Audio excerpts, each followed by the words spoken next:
Brad, it's so great to have you on the podcast. We've known each other a long time. The first time I met you was probably close to 10, 12 years ago, where the first day of the hunting season, I bugled in a little bull to 15 yards. I was fully drawn.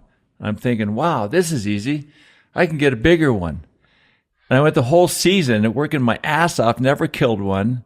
Nicky found you over at your ranch, Bear Mountain Ranch above Kremling, and we became super friends after that. Yeah. Then Nicky and I both came and worked with you. We hunted over there, and most importantly, you and our friendship has really been cemented through elk hunting. And it's early September, and it's like we had to have you on, man. So Thanks for driving over this morning. I am flattered that you called to ask. I love listening to your podcast, and I'm happy that you asked for me to be on. Well, here's the deal. This podcast has a lot of different people and stories involved, and I think everybody loves to hear a great story. And this is the season, and now we're in the West. We want to get freshwater guys and mountain guys, and there's so many people that hunt and also maybe have never killed an elk or seen or heard an elk bugle, and you live with this animal.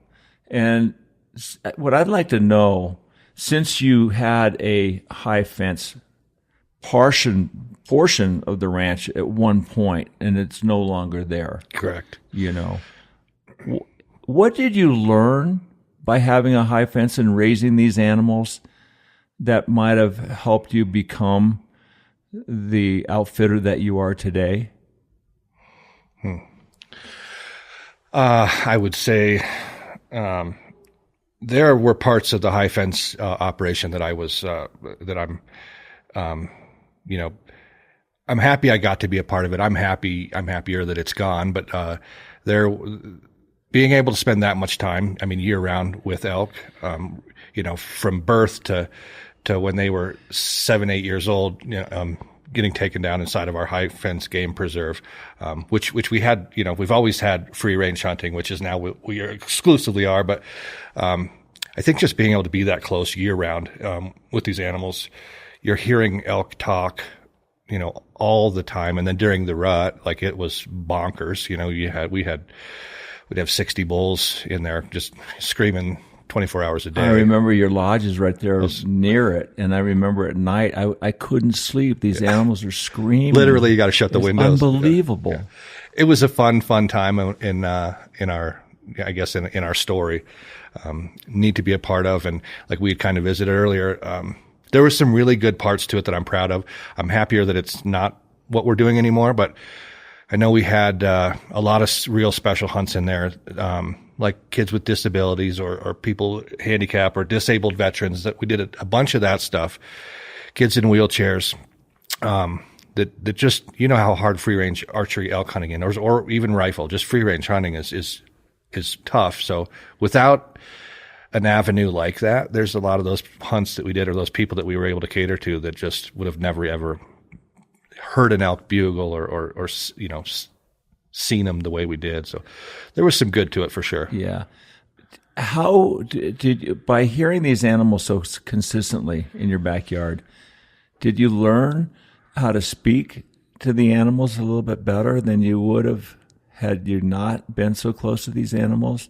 And what kind of sounds do you remember that resonated to you, either the bugling aspect or maybe cows chirping? I think more than anything, the cows chirping and the cows talking to their babies. And then to this day, I think it was good for me because I started out, like I hunted my whole life.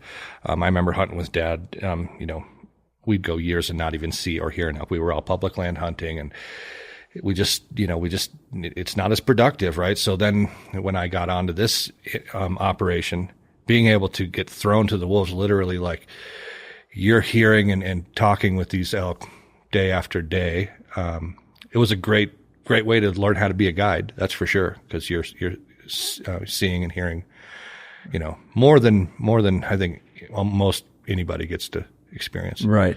Well, let's back up just a little bit. You're born in New York. You have 3 brothers, if I'm not mistaken. That's right. Yeah.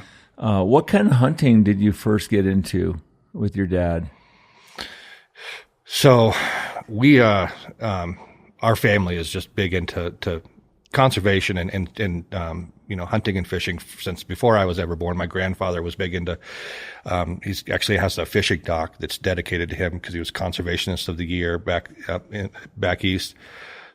So whatever it was, we were doing it, whether it was rabbit hunting, squirrel hunting, turkeys, everything that we could hunt, we would. And Dad having 4 boys, I mean, Dad was great. He would always have us out in the woods.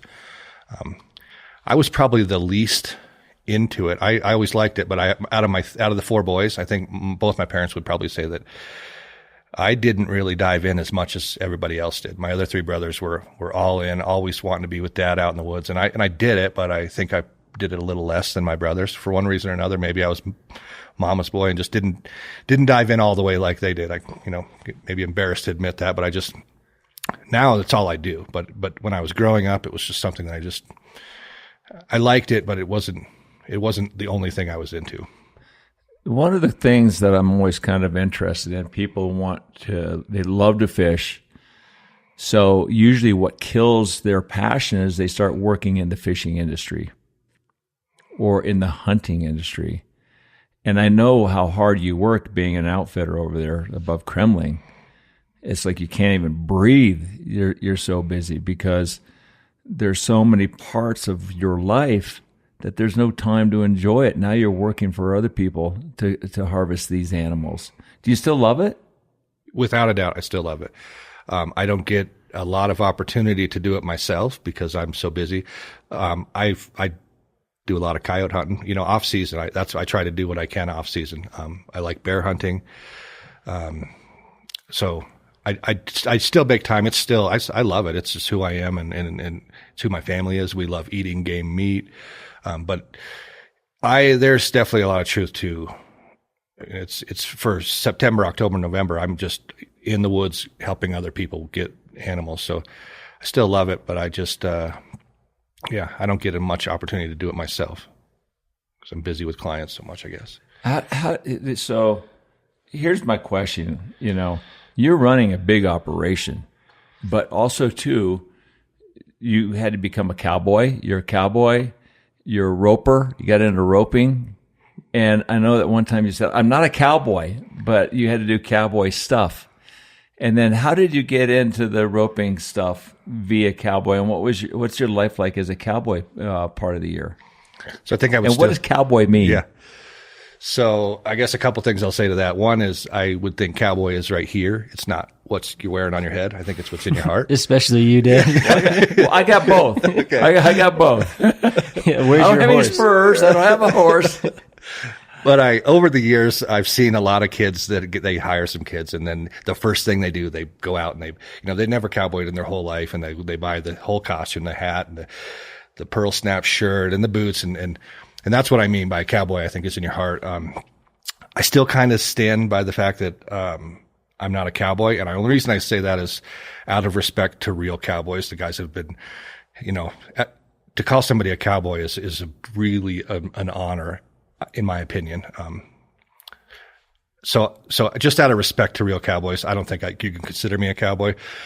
I do all the stuff they do. We raise cattle and we do some team roping and, my daughter rodeoed and kind of followed her around a little bit with that. But cowboy is, they're the real deal. These guys are it's impressive. I have all the respect in the world for people that I would consider real cowboys. So still say I'm not a cowboy, but I do everything that they do. You do cowboy stuff. So what separates you from a real cowboy, in your opinion? I don't know. I think maybe it's fair to say I am a cowboy. I just say that out of respect for those guys. Some of the guys that I ride with or have made friends with, and go to their brandings or. They just impress me. It's the whole romance of the American cowboy is real, and I respect it a lot. And I'm probably am a cowboy, but I just don't want to call myself one. It's the same thing with like me calling myself a fishing guide. You look up to like Steve Huff and Doug Kilpatrick and Paul Tejera and Craig Brewer and these guys that literally have been a fishing guide since they were 16 years old and grew up in the Keys and work 300 days a year, and I'm here, taking people trout fishing for the summer. It's like, no, that term is not unison. It's hard. So I've always had that weird feeling of calling myself a fishing guide. I take people fishing, but you look at Steve Huff and it's like, it's two different things here. What do you think when people say, "Oh, you're a podcaster"? I think you're a What do you podcaster. say about that, Joe Rogan? Yeah. No, but I see what you're saying, Brad. I do too. Yeah. It's, I'd have repeat that. I just have all the respect in the world for the guys that are real cowboys. So when you actually do the cowboy work, what kind of work are you doing for part of the season? Because obviously now, once the archery season is going to kick in next week, now your whole life becomes guiding, processing, getting animals out, feeding customers. Yeah. So the other part of the year when you're a cowboy, what kind of work are you doing? So for the last 10 years, I've worked with the operation across the street, and they graze their cattle on our place as well. So it's a cow-calf operation. So, come March, April, we're starting to have babies. So it's calving season. So we take turns doing night shifts. So you're up all night making sure the cows aren't having a problem. So if there is, you got to get cattle in or get a cow in and help her have her baby. So there's that whole calving season, and then that rolls into branding season. And over the years, we have about 1,500 mothers. So we brand 1,500 calves. And the operation that I work with, it's been, for somebody who didn't grow up as a cowboy and then got into it, super cool operation because they do everything old school. Like we're roping every single calf. So picture 1,500 calves are getting roped, drugged to a fire, and then wrestled down, branded them, giving them some shots, and then, letting them up, and you do that again. And so there's only like 4 or 5 of us that do that times 1,500 calves. It's a lot of roping. So I got kind of good at it pretty quick because there was just so much exposure. Similar to the elk, the way I dove into the elk thing, it was like, boom, here you are with the cowboys. You're one of them. So figure it out. And then it just turned into like it morphed into the roping and the rodeo stuff a little bit. And how many acres is Bear Mountain Ranch? It's 15,000? 18. And so calves roam on 18,000 acres? No, it's much bigger than that because, so that's just like where our property, is just like one section of the Cowboys operation. So I think it's about 60,000 acres and all between other ranches that they lease out and then forest leases, BLM leases. So all of the land together. So we don't run that many cows on our place. So I think over the years it was about 1,500 mothers or 1,500 pairs. So we'll graze in the summer, and then we get anywhere from maybe 1,000 to 1,500 pasture cattle, and that's just like Joe Blow and from Nebraska brings his cattle up to graze for the summer, and then they go back in the fall. So they're just temporary. But the mothers that we have stay there year round. How many cows do you lose per season? As few as possible. I don't know.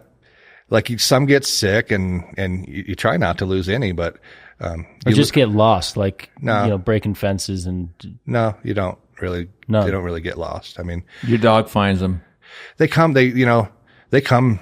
You start gathering cattle. They're going to show up, and you're going to go. If you have a 10,000 acre pasture or a forest lease, you're going to go in there and gather. And once then all them cows start bawling, the other ones start kind of coming along because they hear what's going on down there. Yeah, the circus is moving town. The circus is moving, and then you go back a couple days later, and you'll find a few stragglers, and this again back to the respect of the cowboy. Like, let's say we have 500 pairs in this one forest lease pasture. Well, we're on our way out, and the head cowboy is sitting over there as we're going through a gate going 1, 2, 3, 4, counting every single one of them. So, and he's got his book and he knows how many are in this pasture and how many are in that pasture. And wow, he checks it off. Tedious work. Oh, it's way more than what people think. But I mean, things do get sick and die. And now we have this whole new element in Colorado about the wolves. So now we have, we're going to lose more for sure. And that's already happening. I was going to bring that up a little later in the podcast. Yeah. But, so, real quick question: what's the financial number on a cow? Yeah, I don't really know that number. I've never been in that market. That's not my job. So I know it fluctuates greatly. And I guess it's kind of how you're asking that question. What can that cow bring you? You're going to keep her for 7 or 8 years. She's going to give you 5 or 6 or 7 babies, so then because you're selling the It's babies. the multiple. Right. Yeah. Yeah, so it's kind of a tough question to answer, and then it fluctuates so dramatically year How to much year. does an elk cost? So if I want to go buy a farm raised elk, you can do that, right?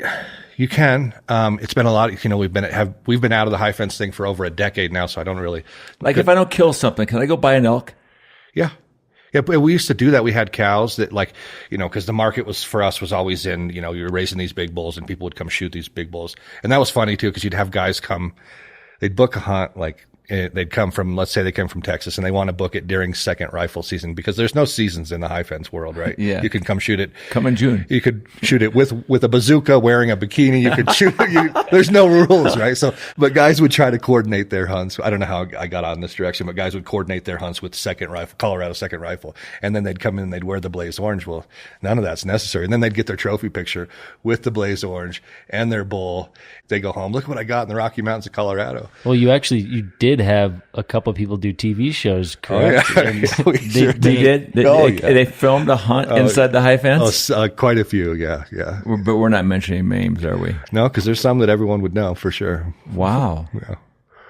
That's crazy. It was funny. And so us as guides, high fence guides, we had a free range hunting operation and then we had this little 1,000 acres that was high fence. So we always kind of thought it was silly too. If you're a real hunter, hopefully I'm not going to get bashed for this, but if you're a real hunter, you're not in the high fence. So we joke about it and the TV show things were really funny. And I think there's a lot of that. And hopefully I'm not going to make a bunch of enemies by saying this, but I think a lot of hunting shows are kind of staged like frauds. I think so. Now nowadays there's some great ones like the meat eater stuff. Like those guys are awesome. I love what they're doing. Yeah. But I think there's a lot of stuff, and I know for a fact that they really make it seem like you're in this wild hunt, and you're just not. But maybe that's just a small percentage of them. But they're definitely out there, or they were when we were doing it. Do you ever fantasize about Dall sheep hunting or the big stuff in Alaska?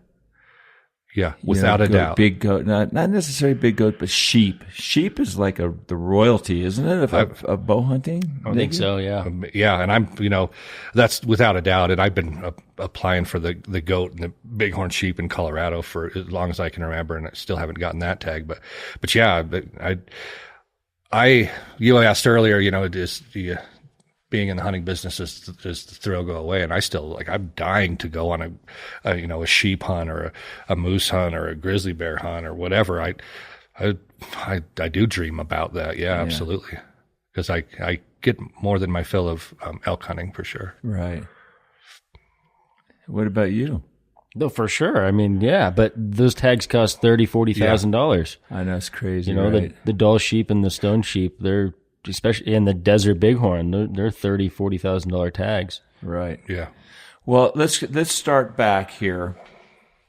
Let's jump back. How did you get onto the property? Your first steps on to Bear Mountain Ranch, and how did you work your way up the ladder to now running the whole operation? Okay, so the start of it was I'm actually was a plumber forever, still a master plumber. Had a license. I got it at a young age. I started plumbing out of high school, and then this ranch that I'm currently on now, they did an addition in 2008, and I had my own little company and was doing most of my work in Summit County, Silverthorne, Keystone, Breckenridge area. And they called and asked if I'd do a remodel. So I said, yep. I came out there, I did the remodel, and in 2008, work was slow. There wasn't a whole lot going on in 2008, so I did that one remodel, and then I didn't really have any other work. And I told the managers at the time, if you guys need any help with anything, I'm hungry. I need some work. Young family, trying to take care of. And so I started fixing fence and doing stuff that summer. And then the hunting season came, and the property, like you guys have been there, when you walk onto the place, it's just it's 28 square miles of just like perfect elk habitat, mountains, reservoir streams. So I fell in love with the place, and I said, man, if there's anything I can do, I want to do it. So worked through the summer, and then hunting season came, and I have been into that my whole life. And I said, God, I just wanted to be a part of it so bad. So I said, I'll do anything, whatever you need. So they hired me that first year as a skinner for that high fence piece of the property. So I was hired on as a skinner, and I think that first year I skinned and quartered 65 elk that year that all came out of that operation.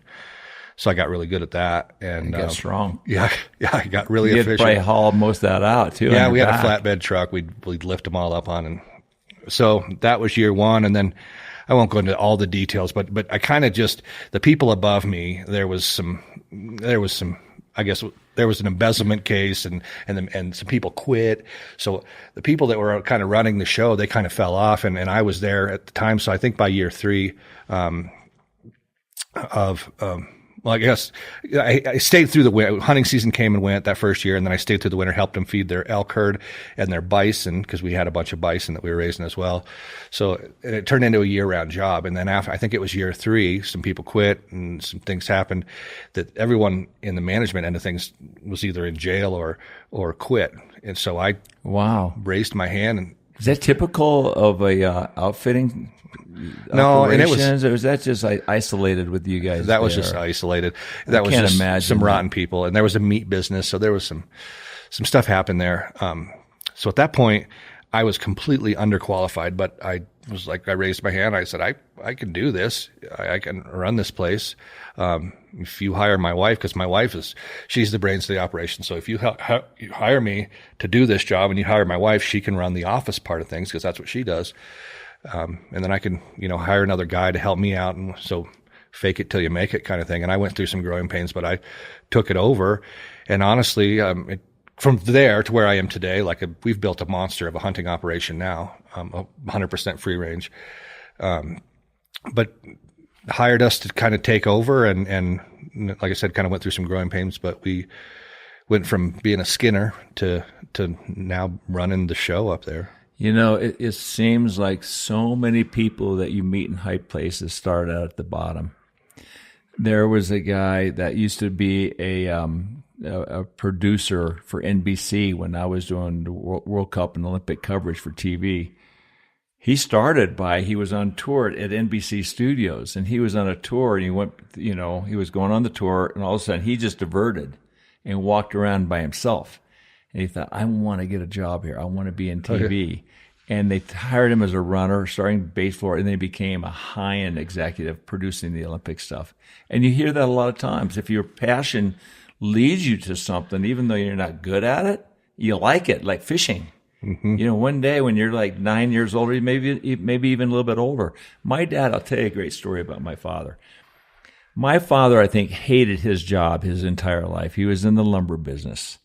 And he was a yes man, even though he ran United Lumber here in Aspen. I hate to, he's passed a number of years now, so I don't want to make him sound like he was a yes man. But we're all yes men unless you own your own business, right? So that's what he did, and that's what he did his entire life. He was kind of stuck. He didn't have options. He didn't have a great education, so he worked as a lumberman in Aspen, Glenwood Springs, and eventually in Denver. And I remember he was about 66 years old.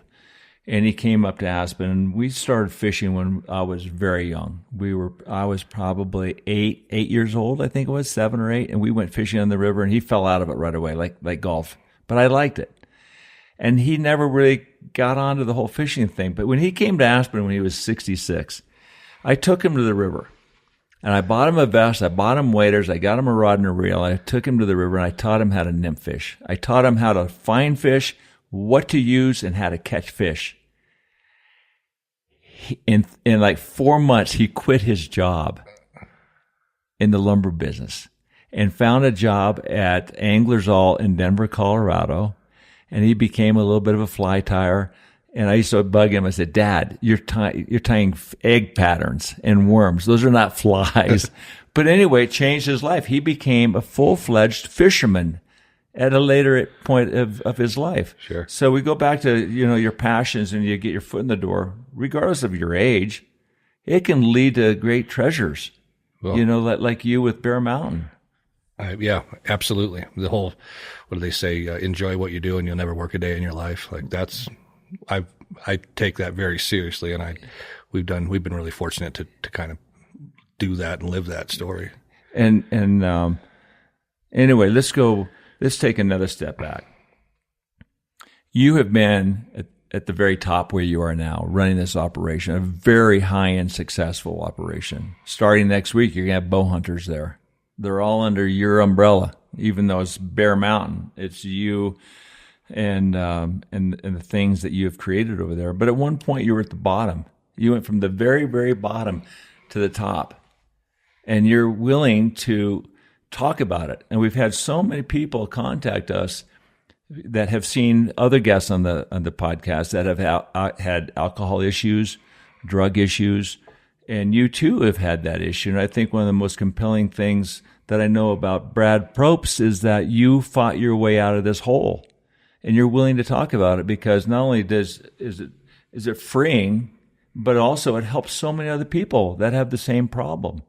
And I'd like to have you were willing to talk about it. What was this hole that you were in, and how did you get there? Oh, so as we talked earlier, I got goosebumps just thinking about it. It's been 19 years that I've been off of drugs, and I still just thinking about it. Like it never really goes away. I still, to this day, have nightmares where I wake up thinking, oh my gosh, I did it. I was 19 years in a row, and then it's like I just broke it. So it's a very real thing. I grew up in Loveland, Colorado, and drugs are, I guess it's just because where I grew up, I'm going to say that, but I think drugs are pretty prevalent everywhere. But at a very young age, I started smoking pot, and then it in Loveland, that meth is all over the place. And I don't remember how old I was the first time I tried it, but I know that it got a hold of me pretty bad. And most of the friends that I had back then that were doing that with me back at the time are either in jail or dead today. Like it's a miracle I did make it out. But yeah. I just kind of went down that path for a long time, and I was got out of high school still, using drugs, and it turned to where it was like not just like for partying. It really quickly turned into, and as that drug, and I think a lot of other drugs do, it's an everyday thing. Like some people need a glass of milk every day or a glass of coffee every day. It turns into like you need to have that drug every day. And for me, it was meth, and I don't even know how many years I was on it, but it was too many. Really? It was a long time. It was a lot of years, yeah. So when you were a plumber, when you were working, you were using? I was. Yeah. And the guys that I worked with, and that's what really I think kind of accelerated it, is the guys I was working with. I never used any needles or anything, but the guys I was working with were. So we would get meth, and they would all shoot it up, and then I would smoke. And so thankfully I never went down that path, but I was an everyday user for a lot of years. And in construction, I think and drugs are pretty prevalent as well. So I kind of grew up in a druggy area and then got a job that was just, infused with that as well. So it just became an everyday part of my life. And it's funny, I was talking to my son just a couple of days ago about this, and he just found this story out and the truth about me out just in the last year. And he said, are you going to talk about that? And I think to like what you said, if I'll tell my story, and if it can help one person, great. It's been 19 years, so I'm pretty sure I'm over it. It's good now. But, yeah, it was just my normal was high on meth for, I had to be a decade or more. I don't know. It was a long time. At what point did you really recognize I need help? My daughter was a year old. Well, let's go back one other question. When did you realize you were addicted? Oh, I think I was, I knew, I think after a couple of years of when it switches from like, hey, we're at a party, let's do some blow or something, or to where it's like, hey, it's Tuesday, we got to get some more. And okay, now it's Wednesday, we got to get some more. When it's this everyday thing, I think it's one thing if you're at a party and you want to have a good time or you go to a concert, but this turned quickly into, so I think after a couple of years, it was like this everyday deal. It probably took a little bit of time. I don't remember exactly. Were you in denial those first 2 years? Maybe. I don't. You probably weren't even thinking. Yeah, I don't think I was even thinking. It was just a lifestyle. Like, it was just what we were doing, and everyone around me was doing it too. So it was just like, that's what we all did. We all just did meth. And it's so ugly to say, but it quickly turned into my sober was being high, because it was like all, and you get to where you're like, you get high in the morning and you're high all day, and then you got to stop at a certain time of the afternoon or the evening so that you can go to sleep and then do it all again tomorrow. And literally for a lot of years, that's what it was. And in fact, I've known my wife, it's a long story, but my wife and our families have been friends forever. So I've known my wife literally my whole life, but we got together and started dating. She didn't know anything about it. So like I was a drug addict, but I was, it turned into you're sober, right? So my normal everyday life was being high. So we started dating. She didn't even know I was on it. And where she grew up in New York, I grew up in Colorado. We were born, I was born there, but at age 3 moved here. So in her town in New York, like they didn't even have pot, like it was just, they didn't, she wasn't exposed to what I was exposed to. So I hid it from her.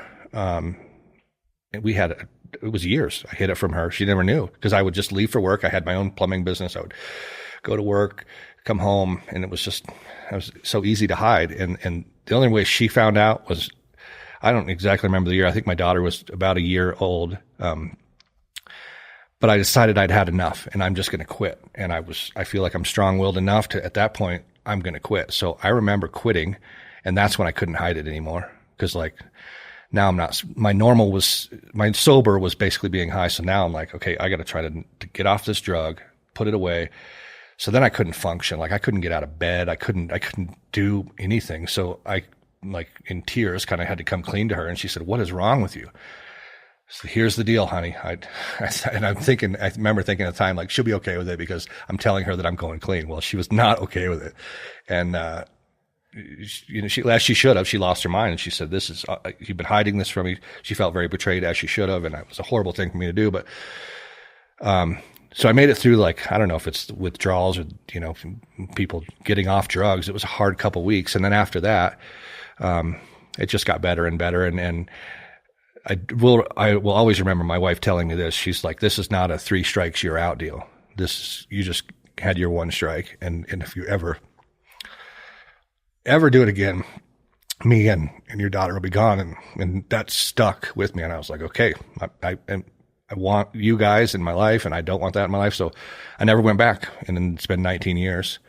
Well, good for you, man. Yeah, it's a horrible thing. And I just hope people that are out there know that, and maybe it's rehab or whatever your avenue is that you need to do. Great. I didn't have to go down that route. I just was able to, for me, rehab was, after that first couple weeks, I had to keep myself busy and keep myself away from people that had access to that. So for whether it was shed hunting, I just went back to my roots of hunting, fishing, all of that stuff, whatever I could do, trapping, shed hunting, fishing. I just dove back into that. So then I kind of became, earlier I was mentioning that like I was the least one of my brothers that was into these outdoor activities. It turned into to where I am today. Like now it's my life. That's what I live for. I love it. I do it all the time. And that's what really got me off of drugs is the outdoors and keeping myself active outside. And well, I remember when we were antelope hunting last, I think it was 2 years ago, we were in the car together and I saw your tattoo on your arm and I asked you about your tattoo. I think it was pretty cool if you want to talk about that. Yeah. Trapping and it's all of it. I think it's all the same, whether it's, fly fishing or ice fishing or trapping or hunting. To me, it's all the same event, right? It's just being outside in the woods and I don't know. And I kind of stress that, like, you hear fly fishermen kind of argue with spin fishermen and ice fishermen and archery and rifle. And I love all of those things I just listed off. I love every one of them. And to me, it's all the same event. It's all being in the woods or being on the saltwater or freshwater. Like it's all the same, man. Mm-hmm. We're all on the same team. We all have the same passions. They're a little different, but sure. So for me, I have it on my forearm so I can see it all the time. And it's just, what is it? Do you mind showing it to us? No, it's just a leg hold trap that I have on my forearm. So I just, and what is that? And it's a reminder, right? It's a reminder to me of where I came from and to never go back. And maybe, I don't know, maybe don't put yourself in that trap. And right. So to me, that's why I got the tattoo there. And I'm not a big tattoo guy. I don't have them all over my body, but this was such a big event in my life that, and I don't ever want to. It's very admirable because my first wife, she was a cocaine addict after my ski retirement and she couldn't stop. And I told her, I said, this is not happening with our family. and she couldn't stop. When I finally divorced her, she became a meth addict. And she ended up homeless, spent her entire life homeless in Los Angeles as a meth addict. From what I understand, from what I've heard from fellow friends when she died maybe about 8 years ago. So she got stuck, and she went down that hole and could never get out. Yeah. And you hear about these stories all the time, but you don't hear a lot of times these great success stories like that you have. So It's so great to have your story with us, you know. Yeah, there's not a lot of success stories when it comes to drugs. So yeah. If somebody's listening and they're struggling, words of advice do you have them in trying to help them get to the other side? I would say admit it, for one, because, I mean, whether you're an alcoholic or not, you just kind of like, look, be realistic. If you're in the bar every day of the week, you could sit there and tell me that you're not an alcoholic, but I think you are. I think maybe admitting it is probably pretty important.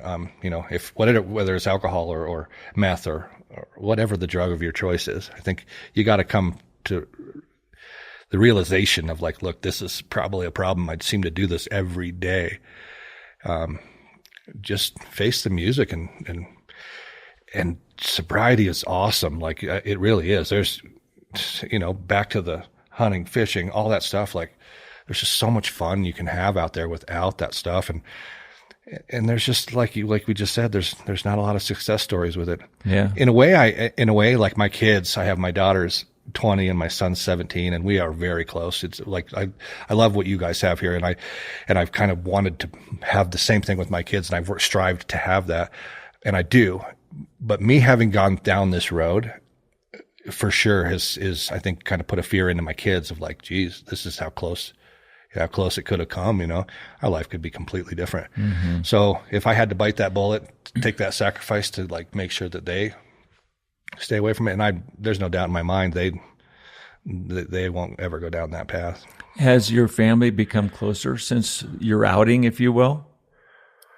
I think, so my wife's known from the beginning, right? And then my son and daughter, I think they were just shocked. I think they've kind of always had me on this pedestal like that. The dad, I've always gotten, my wife's the one in the behind the scenes and I'm the one up front getting, whether it was the hunting shows or I get all the attention. So they kind of think Dad's so cool and so neat. And then to hear that, like, you know what, Dad was a real loser at one time. I think that shocked them and was a big eye opener for them. But I guess the honesty part of it, because yeah, I mean, I continue to hide it from them, but what good does that do? Right. Tell the truth. Well, it also, by telling the truth, you're better, and also your audience is better. They have a chance to get to the other side. Anyway, let's move on to the hunting stuff, because your story is, such a big spectrum, right? But before I go there, last question about the drug side. Are you an addict in general, you think? I think so. Yeah, I think so too, because we do that. We gravitate to the things we really love. I'm an addict, just not with drugs. Yeah. With the fishing and the hunting and whatever you do, if you dive head in, it's like, and you want to get better, how can you not be an addict about it? There's good addicts too. Yeah. I'm all in on everything I do. And I think anyone in my community, like I'm very involved. I'm a school board member, and I just like whatever it is I'm a part of. And my wife probably annoys my wife because whatever it is we're going to do, we're all in. We're entered, whether it's buying raffle tickets at a fundraiser or like I'm entered. And me saying I'm not a cowboy, I took on team roping several years ago, and it was like 2-3 days a week. I'm wanting to be out practicing, and then rodeo on the weekend, and whatever it is that I'm currently into. And right now it's, this archery thing, I'm just eating it up. I shoot my bow a ton, and I have a lot of fun with that. Mm-hmm. Let's go to the roping part real quickly. Cowboys are basically cattlemen, if I'm not mistaken. Yeah, absolutely. They're basically cattlemen. And roping is an extension of what they do for work. And it's like, how well can I rope? And then the whole rodeo scene becomes a big deal with the bull riding and the bronc riding and the roping. Have you ever jumped on a bull? Oh, when I was young, like there was a little part of my growing up that we had a horse or two, and we had, I wouldn't say that we were cowboys, but we had a property that had an arena, and Dad had gotten a couple horses. So we started to do a couple little junior rodeo things when I was young. And I do remember getting on a couple steers and maybe a bull or two, but, that's not for me. I don't think that was at like 15, 16 years old. And there's no way. Those guys, I have so much respect for them. I don't know. That's crazy. It is an amazing talent and mindset to be able to, like JB Mooney, one of our great fan, and we're big fans of him in the bull riding. They're so cool. Like yeah. How come you never wear a cowboy hat? This cowboy's right here. It's not up here. I do wear a cowboy hat when we're, I don't know. I feel embarrassed to wear a cowboy hat, and back to what I said before, I'm not sure I can call myself a cowboy. I do What wear. do you think of guys like me that wear cowboy hats? I'll leave that off.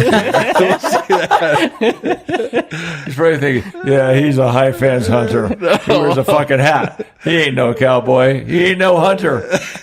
I don't think that at all. I've spent enough time in the woods with you to know that you're a damn good hunter and elk caller for sure. Here's one of the things that's kind of interesting in what we do. I've always say, if you want to get really good at something, you have to refine the nuances.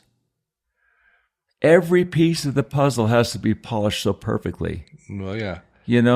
So we just did a podcast with a friend of ours, and he was saying, look, most people don't even know how to tie, really good knots. When people are getting ready to come bow hunting with you, what do you wish they would do to get ready? One thing that I've always said. And what drives you crazy the most? Let's go back to like the ideal client. Let's see. Who do I love to hunt with? Or just like what they do, and they're he's raising his hand. Okay, their presence on the property, and they shoot, and they're prepared. And first of all, and I think as a fishing guide, you can say the same thing. Like somebody that's just there to experience, like this is great. If your whole judgment of this elk hunting trip is if I don't get the biggest bull in camp, I'm not going to be happy, or if I don't get the biggest fish, like you're there for a day on the river. Right? Or for me, you're there for a week in the woods. And if we hear elk bugle every day and we get close, and like, I love the guys. There's one of my clients, Jeff, that comes to mind right away. He's been with me for, I think this will be his 11th year hunting with me. He doesn't care if he gets one. He wants one, and I want to get him one every year, but sometimes he does, sometimes he doesn't. Sometimes he passes, sometimes he doesn't. But he's just there for that week in the woods, hearing the elk talk. For me, that's a perfect client because in my speech, we have a hunting meeting, and one of the things that I say every week is like, if you're going to start sticking your bottom lip out and pouting because you went a day and a half and hadn't really had a good encounter with elk yet, go home now. Like, you need to come to the breakfast table every morning with a smile on your face, like, let's go get him again tomorrow, or today we're going to get after him. But guys that start pouting around camp, and I see it every week, I see it every year, every week, like, there's always one or two guys in the group who, no matter what it is, I've got several different guides going out. Some groups are going to be hotter than others. They're going to just happen to have more encounters that day or, for the couple days in a row. So guys that pout and their expectation is I get the biggest bull. If not, I'm going to pout. So in that speech, if you're going to be pouting, you just go home now. We're adults here. If you're going to act like a child, just go home. So my ideal client is the guy that is just happy to experience the woods. Because that's what you're there for. It's not a guarantee, right?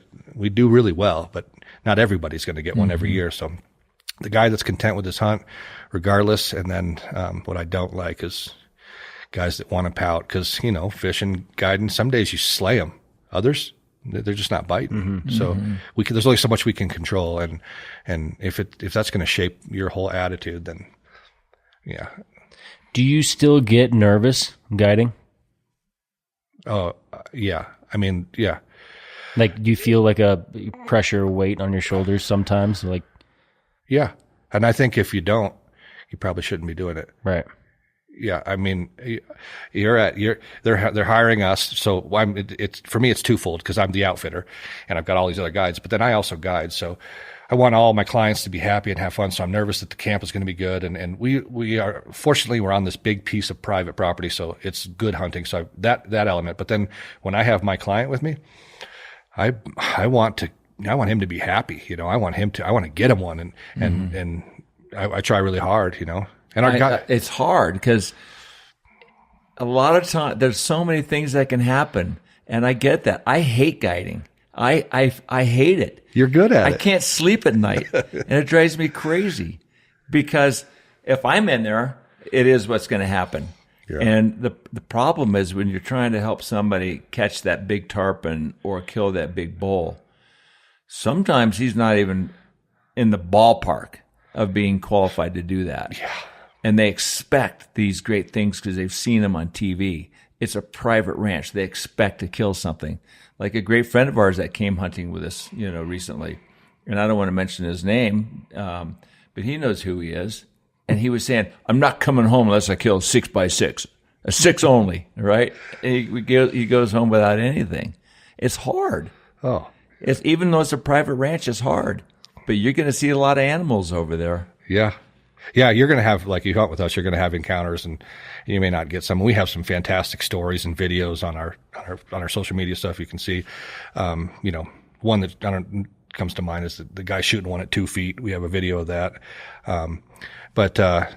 Yeah, those just the experiences are really what you're after. I mean, we all want to go home and fill the freezer, but if you can be within 50 yards of elk multiple times in 1 week, I feel like you're winning. Yeah. You know, I also see too that as we grow older, our spectrum and our expectations and the journey becomes a little bit more obvious.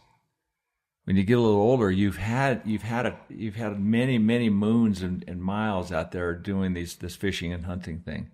Then you start to appreciate what this is all about, because when you first get into the woods, your first few years, you're not really totally understanding of what you're seeing.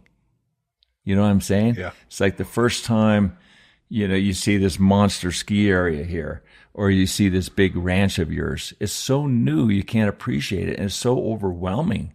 You see a bull come in screaming his brains out, and you're sitting there quivering. You can't even knock your arrow. So first time I ever killed an elk, I couldn't knock my arrow.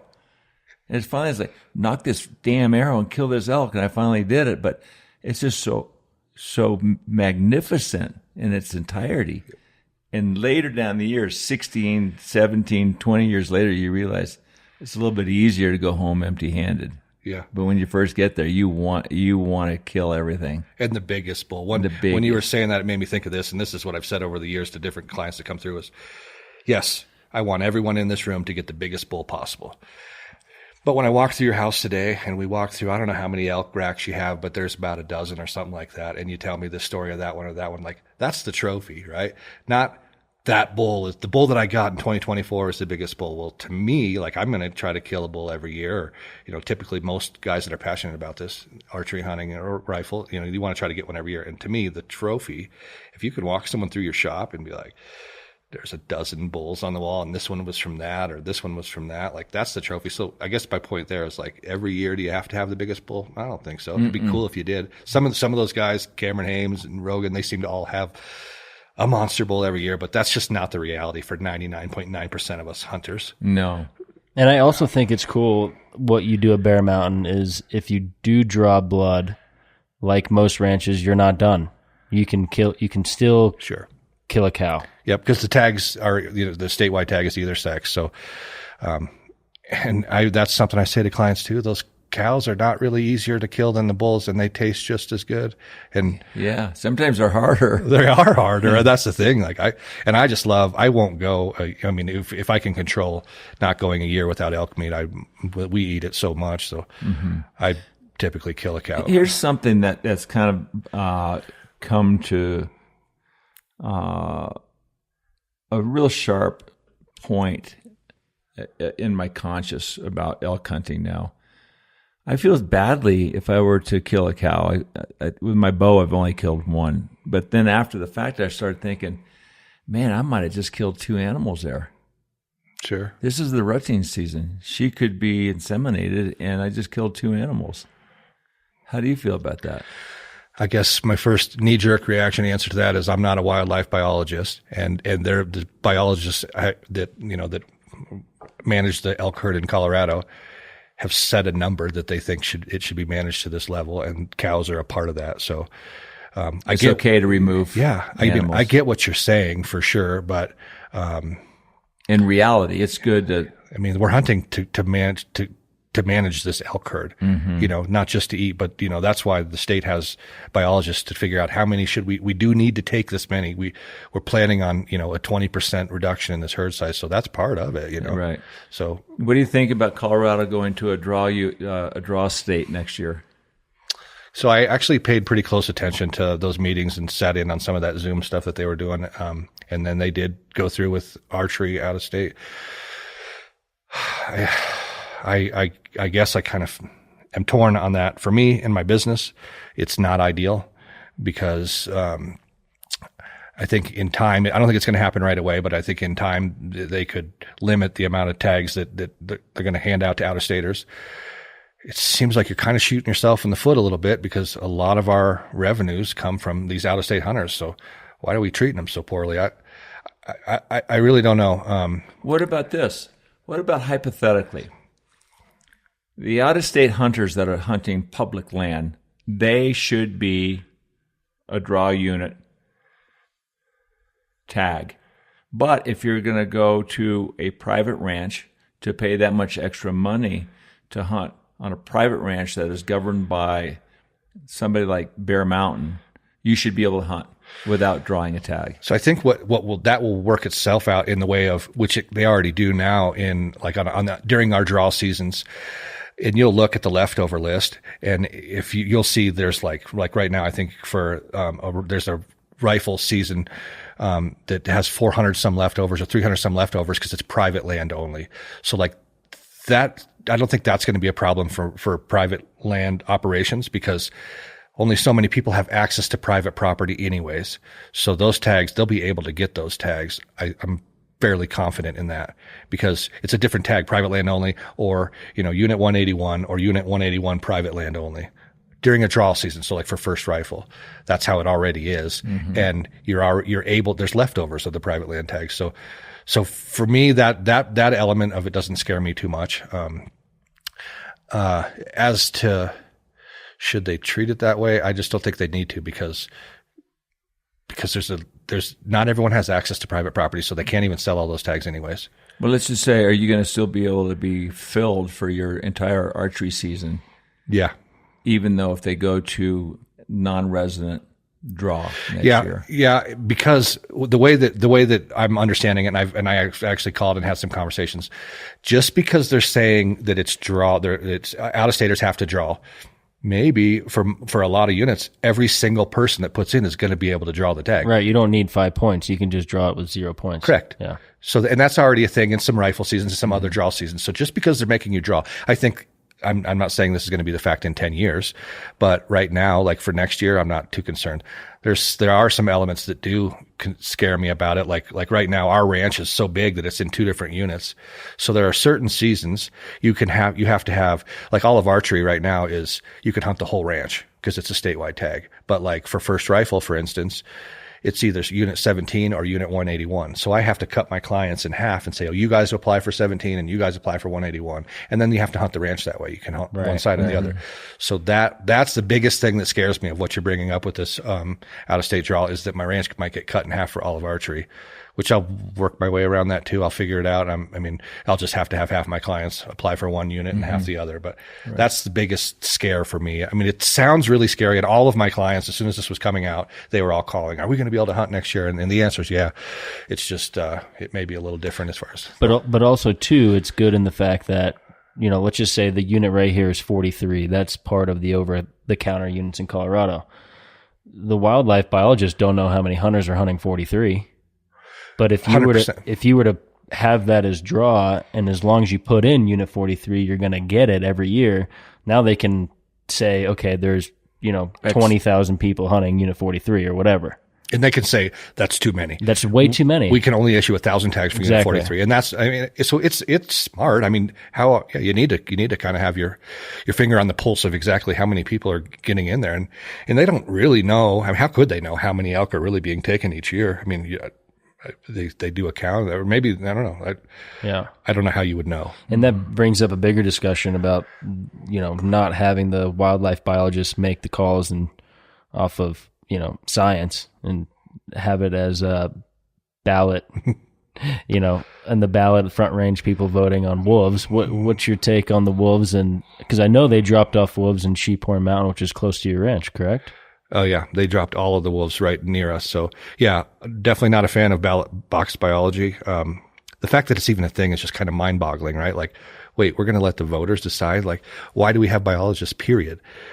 If we're not going to take their science and use it, it should be a science. It is. It's so frustrating. So yeah, and our community, the Kremling area, we just really got. They shit on us with this whole wolf drop thing. They put them all right on us. So all 10 of their first drop wolves. So not only that, but we were already getting the good way to have wolves is natural migration, which already are here. Was already happening, and they were coming from Jackson County into Grand County. So having wolves the right way was already happening in our area. So what do? They drop 10 more right on where we're already having them. The way you want wolves, like we don't really want them, but if we're going to have them, let's have naturally they're migrating from Wyoming into us. That no one can really be too pissed about because that's nature. We take a vote, we say we're going to, I don't even know the number, but it's too many. And then the first 10, we're going to drop them right where these guys are already having wolf issues. Let's give them 10 more because they're already suffering with these other wolves. So, and yeah, all the instances that you're hearing about on the news about these depredations and the sheep and the cows, those are all good friends of ours and neighbors of ours. We've been fortunate so far. We don't know of any that have been killed. I've seen one with my own eyes, and then really, yeah, on the property, yeah. What was it? A big black sucker. He was but he was not one of the reintroduced ones. He was one out of the Jackson County crew, and they're they tagged or collared, yeah. So they are communicating with the stock growers in Grand County and kind of letting us know, hey, there was one pinged yesterday morning on your property. Just a heads up. Because these ranches, we're just one of several up there. They're so big. Like I said earlier, maybe we graze on 60,000 acres. How are you going to know if your cow dies by a wolf? Like the only time you'll know is when they first dropped them off, it was calving season. So we all have our cattle close to home. That's when you know because they're in a 20-acre paddock and you're going to be checking them every day. So that's when you know. But now that you put them out to pasture on these forest leases, you won't know ever.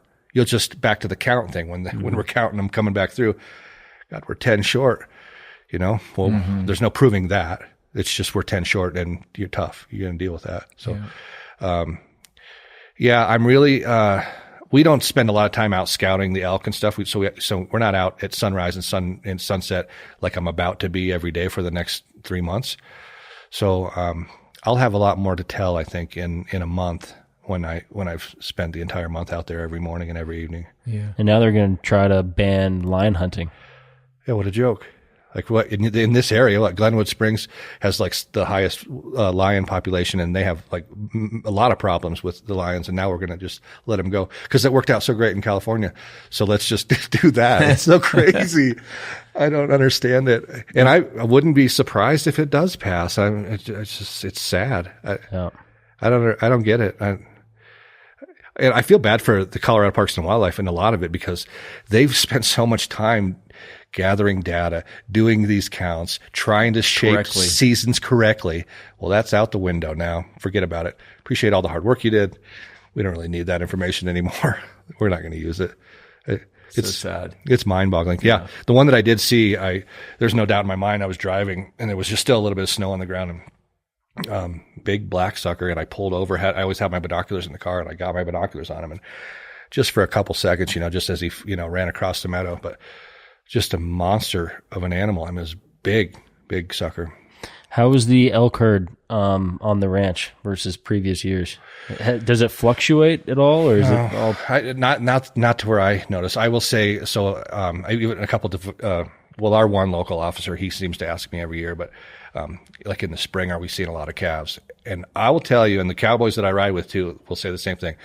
So here again, it'll be interesting to see once we get back out into the woods next week what I'm seeing. But in June and July, every cow had a calf this year. I swear. I mean, 90% of them, they all had calves. Now, how many of them are alive today? I don't know, because the bears and the lions and now the wolves do a pretty good, take a pretty good chunk out of that. And I forget what the number was, but I was helping an officer search for a collar, for an elk collar that had come off of an elk earlier this summer. And I think he said like 65% of them typically won't make it till they're like, I think they'll collar at 6 months old or something. And then a year later, like 65% of them won't make it. And don't quote me on those numbers, but it was a pretty surprising number of like, if 100% of the cows have calves, you're only going to get, less than 50. Is that usually through predation?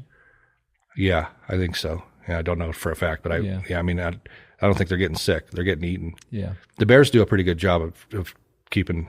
I'm surprised a bear could catch a calf. I think most of the bears, again, I don't know this to be a fact, but I know from my experience being on the ranch, when they're first born that first day, I think bears know to be searching those sagebrush meadows, because that's where they go out. One cow will have her baby out there by herself, and then she'll go up on a hill and kind of watch. I think those bears know to scour those sagebrush fields. So that's where they have the babies, in the sagebrush. Yeah.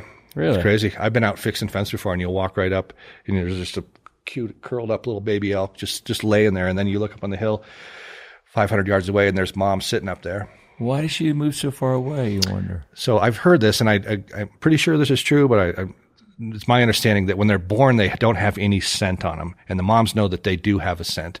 So I think they have the babies scent free, and then they leave them there, and then they go up on the hillside until the baby can get up and kind of move around. And I don't know if that's 6 hours or one day, but until that baby can kind of run from a predator a little bit, she'll let it age for a little bit down there in the sage, and she'll be up on the hillside watching.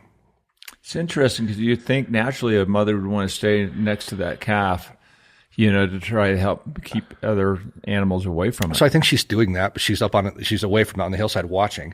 And I think she's knowing that her scent could bring the bear. Oh, I see what you're saying. She's smells. Distracting the scent. Yep, she smells. The baby doesn't. And I don't know this to be a fact, but that's whether it's other old guides telling me that or what, but I that's my understanding is how they have them. That's got to be a great sight to see. That's awesome. Little baby all curled up. Yeah. Tell me about the story about you released one from a fence one time.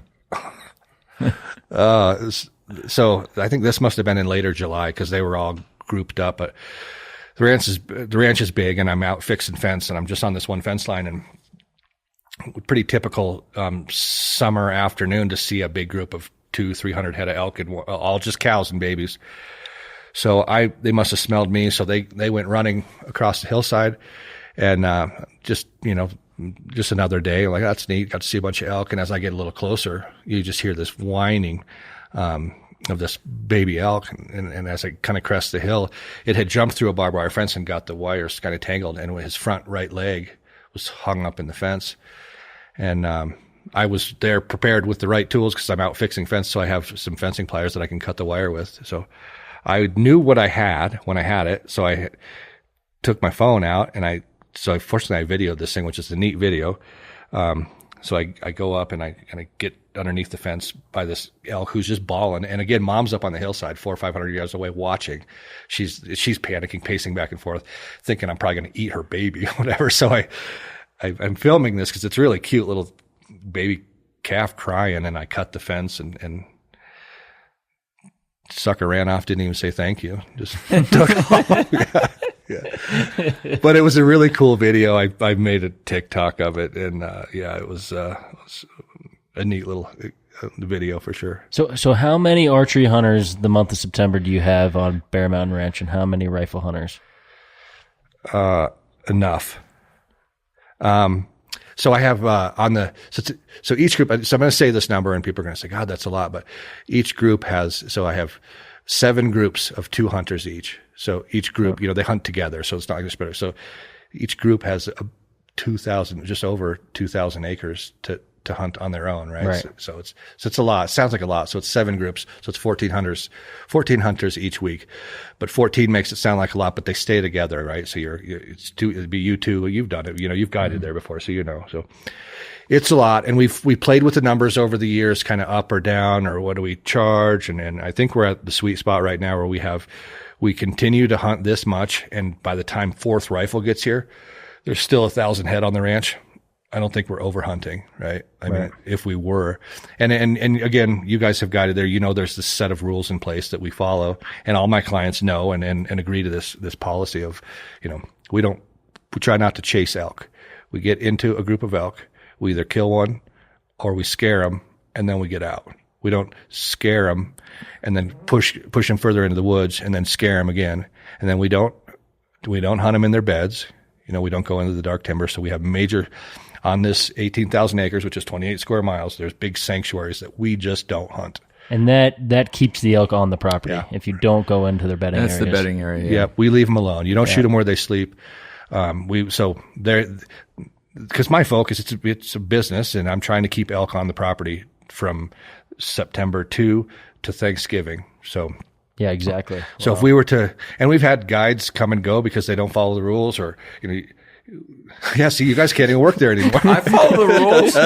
What are you pointing at my dad? What I do? He followed the rules. I remember, I don't know how many conversations my dad had with you, Brad, about, can we please go into the dark timber bedding area? Let's go to the dark room. You know when you're there for sure. Just go to the edge, please.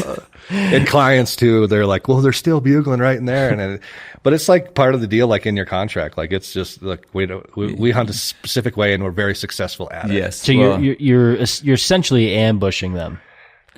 That's kind of the hunting method, is from when they come out of their beds or when they go into their beds, from their feeding to the bedding area. And you got to really know the property. That's like my experience when guiding over there. The transfer zones. Because no one knows the property better than you, and you are extremely successful as an elk guide just because you know every little nook and cranny and where they pass and what game trail's the best. And, you know, it's totally different hunting public land than, you know, hunting your property, because you just know it so much better than all the other guides. It's a really fun chess game for sure. Especially in the elevator. The elevator has been very successful for me, yeah. What do you call that up there? It's got several names. Gettysburg, Helliesburg. Gettysburg. Well, there's just bones everywhere. There's Bone Mountain. Yeah, the elevator. That's it's so fun because like, this is really neat because you guys know a lot of these spots and the things that we do, and we have a lot of guys that have been with us for 10 or more years, and you know, all these names of spots that we use to communicate with each other. Like it's fun to go back and forth. And what the chess game that we play up there is like, if you get into elk in the morning, let's say you get into them in the elevator or whatever one of the spots is, you pretty much know where they're going to go to. You know, the place is so big, and it's not like there's some other Joe Schmo on public land that's out there bugling his trumpet across the property to flush them out. So if you the skin flute. Yeah. So if they're doing that, then you know, then it takes that. Then you're not really in control of this game, like and I'm not controlling it. I just know what they do. Right. So when you scare them here, you know where they're going to go. I'm going to hunt Sawmill tonight because that's where they're going to end next. up. Yeah. Tell us how Little Bighorn got its name. That's a great story. So one of our guides, Jack, who is a legend amongst our guiding crew, he's been there the longest time. Jack's very quiet and reserved, and he's the opposite of my dad. Very much the opposite. Yeah, Jack's quiet. Why me? Did I have the hat on? I'm just joking. No, Jack's a great guy. Jack's a great guy. Yeah. So very quiet guy, and he's hunting with a father and son, and I wish he could tell you the story, but I'll try to do the best I can. So they get into some Little Bighorn is an area that we hunt, and there's a big bedding zone with kind of like not a cliff, but a really steep rolling hill that comes off. And the way we hunt it in the evening is we're kind of set up waiting for these elk to come off this hillside and come out for their evening of grazing. So right before dark, like clockwork, if they're in there, they're going to come off this hillside. So they start to pour out, and a lot of them are pouring out. Well, one of his hunters shoots an arrow. And at that point, like, it's our job to and you know, we're never like this close together. So it's like a 40 yards here, there's a shooter, and then 40 yards here, there's a shooter, and then maybe the guide's, 40 yards behind them, whatever. So an arrow flies, and then another arrow flies. And like, at this point, we don't know what's been hit. So it's like, you need to stop shooting. Well, the dad, it was a dad and a son, they empty their quivers. And the way Jack tells the story, he said, there were so many arrows flying, the sky went dark. It was like Little Bighorn. Like, so many arrows flying.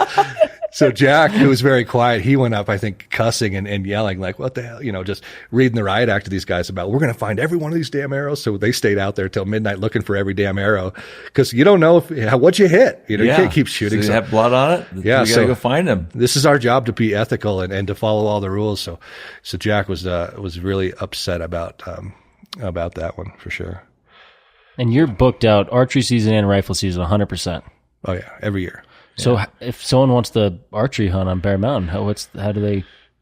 Well, I guess mention that you heard it on the Millhouse podcast. That might get you a little closer to the front door. I would say, so yeah. I'm sure there's a dropout here and there. There is. Yeah. There's a few. But I give first right of refusal to my clients that hunt this year. So I'm not going to book 2025 until I get done with 2024. I just don't need to. There's enough demand there that, so after I get done hunting, like right after Thanksgiving, I start taking phone calls, and I get a lot of calls, and I just tell people, call me beginning of December. So, you look us up on social media, and you can track your way straight to my phone and give me a call beginning of December, and we'll see if we can get you in. And it's Bear Mountain Outfitters. Bear Mountain Outfitters on Facebook or Instagram. There's a website too. You can find us on that. But yeah. Well, thanks for coming on, Brad. You're truly one of our great heroes. A hero's a stretch. No, you're a hero. Oh. Look, everybody has a hero that did something that made them that hero. You're a hero for me in many forms. You're a survivor. You're a hell of a human being. Great You're one family of the man. hardest working people I've ever met. And you've risen to the top from a very dark abyss. And you're a great friend. Well, I feel the same about you guys. I miss having you guys up there in September. Anything else that we missed that you want to make mention of? No, I think we got it. I'm flattered to be on here. Like I said, you must have had the Hawk Tua girl drop out on you to have to ask me to get on here. She's on next week. Oh, okay. You're the best, Brad. Thanks so much. Yeah, thank you guys. Yeah. Very good. You're the man. Thanks, buddy. Thank you guys. Love you, man. Yeah, Really. likewise. When I saw his West Side Story, when I saw it's just a